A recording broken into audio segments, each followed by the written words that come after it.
I'm Caden Love. And I'm Seema Love, his wife. And we are Love and Lore, taking dark fantasy, light fantasy, and everything in between. And today we're bringing to you the news from the Dragonsteel Nexus 2024 that we just attended. We were selling the first day, and then we were just having fun the other 2 days. So if you missed it, if you couldn't make it, we'll tell you everything that happened and everything you need to know for the next one. Honestly, we just want to start off by thanking anyone that came to talk to us. If you recognized us, that was so cool for us. Seeing our audience there, and really we are just making this content for you guys. So thank you. And to start off, like she said, we want to talk about our exhibiting experience. We were exhibitors on Indie Row, which was very affordable for newer authors, and Sanderson really wanted that to be a part of the convention, as he does next year as well. And this is just a very pro-author, pro-indie author, pro-reader. Just, it's such a great event that embraces the community. First day, I sold copies of Elegy of a Fragmented Vineyard along with Beast Call, while Seema sold her art prints, mostly focusing on Sanderson fan art, and one more that we'll give you a little look at in a bit. But this was just overwhelmingly wonderful. I was so happy to meet so many people that were excited to read Elegy, and as a debut author, there have been highs and lows, a lot of points where I have a lot of excitement for my book, and recently there hasn't been too much momentum for it. So to come here as I prepare for Book 2's release and have so many people excited to read Book 1, it makes me so excited to just continue writing, and honestly, it was all that I could ever dream for, and to recognize this is only my first year was just astounding. So thank you to everyone that came to buy a copy of Elegy. It really means the world to me. Yeah, it really warmed our hearts when someone would come up and be like, hey, you're Caden, or like, hey, you guys from that YouTube channel. We just loved it. And like I said, we only were selling on Thursday, which was supposed to be the slowest day for selling. We asked around other vendors, and even though it was supposed to be the slowest day, we were really happy with our sales. We were really happy with how much people were there looking for things to buy, and we will be doing it next year for sure. Oh, and speaking about my prints, I did not sell all of them, and I will actually be selling them in my online store. So if you want to get them, they will be 40% off until the end of 2024. So make sure to grab them. I'll leave a link in the description. So we're super excited for next year, and we'll talk a little about that in a bit. But let's go ahead and talk about the elephant in the room, Wind and Truth. So the main floor closed at 7 p.m., and that is usually when the biggest panels would start. For day one, it was the Wind and Truth release event. It started with Sanderson going out and making some big announcements. He gave a wonderful speech, and then there were some Q&A and so forth, after which they had the wide distribution. We did not have a reserved copy, but we went early the next day to grab it, and I am already on chapter 46, loving it so much, and it is so much fun. So let's talk a little bit about the announcements, and we'll go through that whole release party. With Dragonsteel being centered in Pleasant Grove, Utah, they do have a plot of land purchase. We've talked about this in another video, that Dragonsteel Plaza is being planned. There wasn't too much about Dragonsteel Plaza shared that we didn't already know, and I think just like you, we are all going to be very excited to see what comes next with that. Probably the biggest announcement was that Dragonsteel is going to be doing Leatherbound editions of the Wheel of Time series, starting with the Eye of the World next year and doing one per year. I'm excited for this. I think it's fun. And I actually attended the panel that talked about the design process for the Wheel of Time Leatherbound books. A couple of illustrations were shown that will be inside, and Peter is doing them. Amazing illustrator. I love him so much. So it will be really cool illustrated edition. Something that really should be given a lot of attention was Sanderson's great speech. And if you haven't heard about it online already, essentially he was talking about not gatekeeping. So really embracing everyone in the fantasy genre. Years ago, people were brought into fantasy through things like Harry Potter or Twilight, and might have received critique from going from those to this bigger epic fantasy. Maybe just coming from vampires to that can seem like a big jump, but any way you can get into fantasy is wonderful. Today, Fourth Wing, ACOTAR, big romantasy books like these are kind of the new era of that, and sometimes people receive critique for jumping into that or liking those books. honestly, the point of it was everyone should love each other and enjoy whatever you like. Not every book is for everyone, but we can all come and share the books we love together. And that's honestly what the con really felt like. Everybody was friends there, everybody loved fantasy, and it was just so much fun. So yeah, he basically invited the fantasy community to be an inviting and warm community that accepts everyone. That's really the point of this channel, you know. We have books that Seema likes that I don't, and books that I like that she doesn't, but there are so many more that we converge on. Alright, we met so many wonderful people.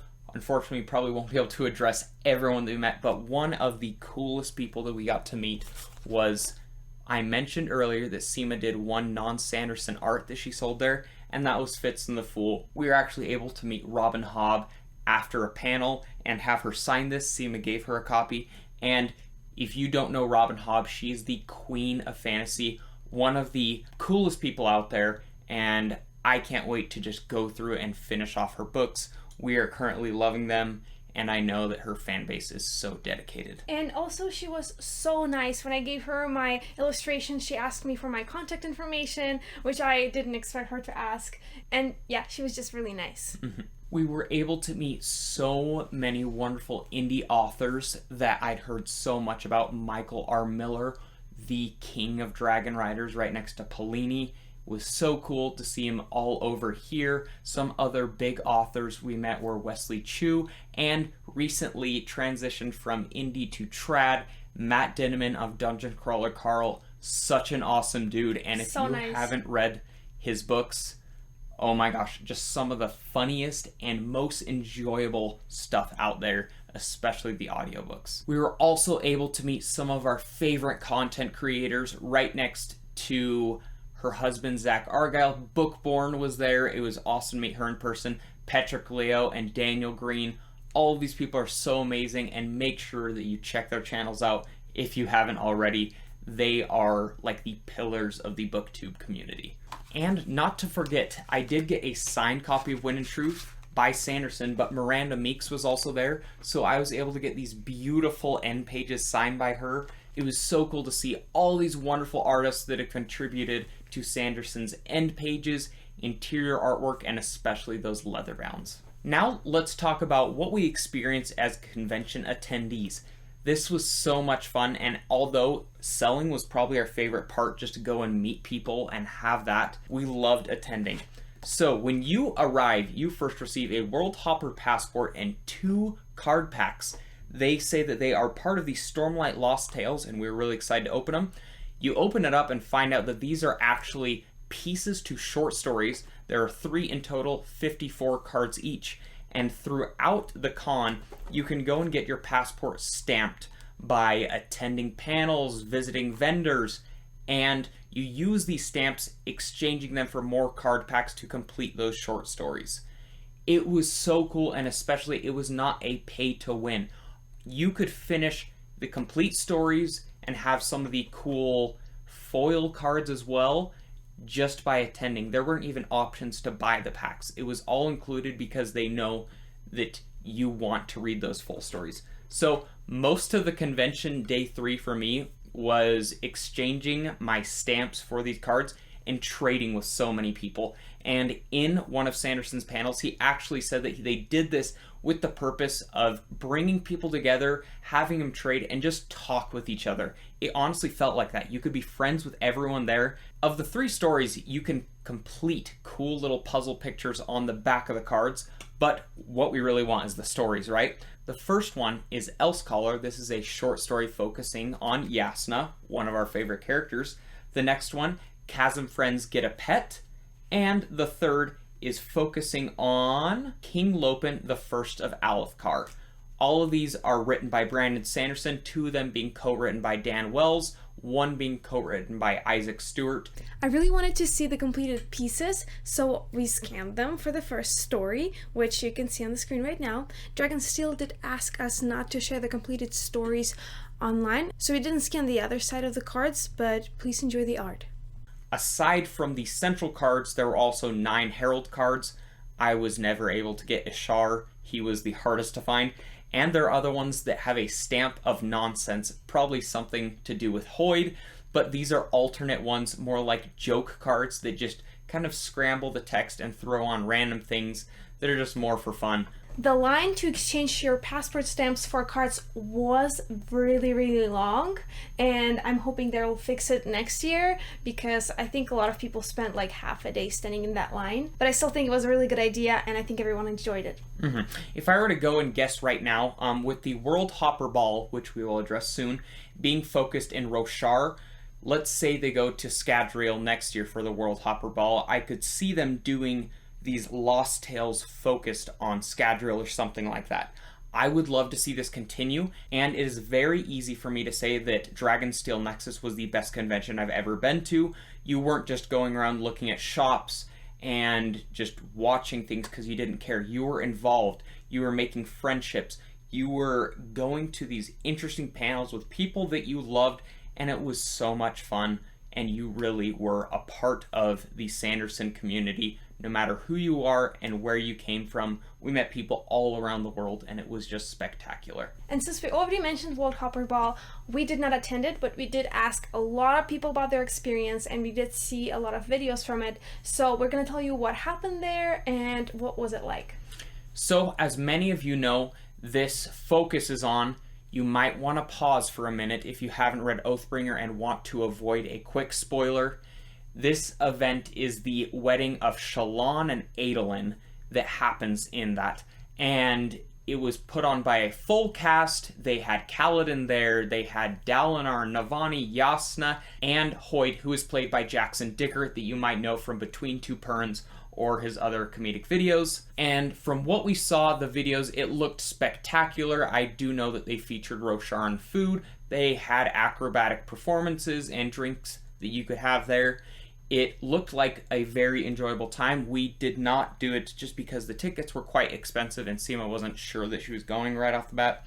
We might look at going next year depending on what it is like, but why don't you talk a little about what people said about it? So a lot of people said that they really liked it, and some people said that they were kind of disappointed. So we got really mixed reviews. Some things that people mentioned that they did not like is that I think there either weren't enough food or it wasn't that good. Some people said that the microphones that actors and Brandon used were cutting out occasionally. And I feel like the number one complaint was that it just did have a very long line to get in.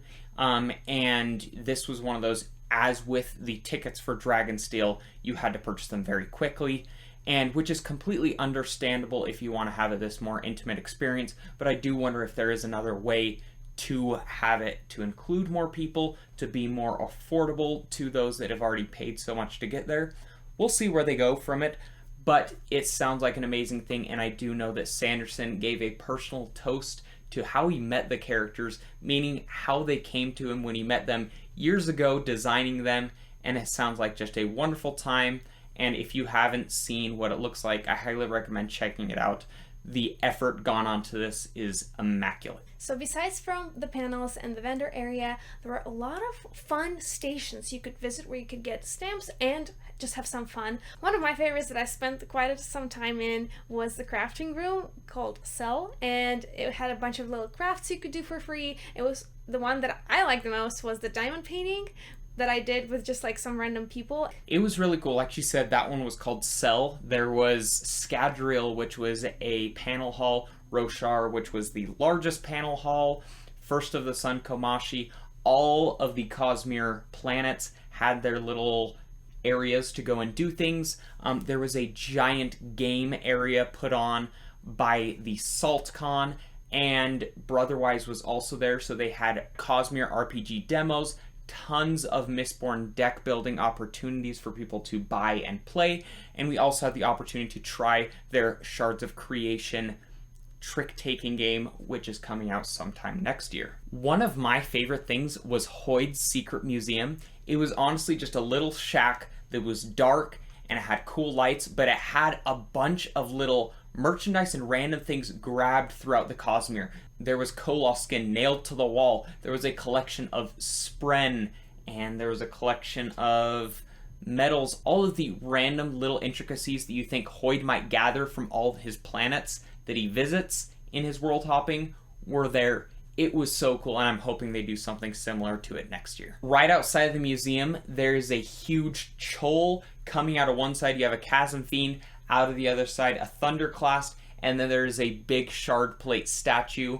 Just such a cool thing that you can tell they're not going cheap on this. They are going all the way to make Sanderson's words come to life. And those that have been to conventions that Dragonsteel attends, how they have their little store set up, it was that plus a huge area so that anybody looking to buy Dragonsteel merchandise, Leatherbound books, etc. was able to grab that and not be so clustered in that tight little packed area. We do not know too much about Dragonsteel Nexus 2025, but December 4th through 6th will be the dates, so get that on your calendars, get prepared, and get ready to buy tickets when they come out because I assume they will sell very quickly. So this year we centered around the Win and Truth release. Stormlight 6 unfortunately won't be the big release next year, but it will be centered around Tailored Realities, Brandon Sanderson's short story collection. That will be the central piece. We are super excited to hear more updates about this, and like Seema said, we plan on selling, attending, and getting all of it in next year. We hope to see you all there, and we're interested to know, what are your predictions? What kind of announcements do you think he's hiding? Let us know in the comments. I think I'm kind of hoping for a Scadrial Worldhopper Ball because I just love Scadrial so much, and we can put our Vin and Ellen costumes to use. If you have any other questions about Nexus this year, let us know. We'll answer them to the best of our knowledge. And thank you for watching.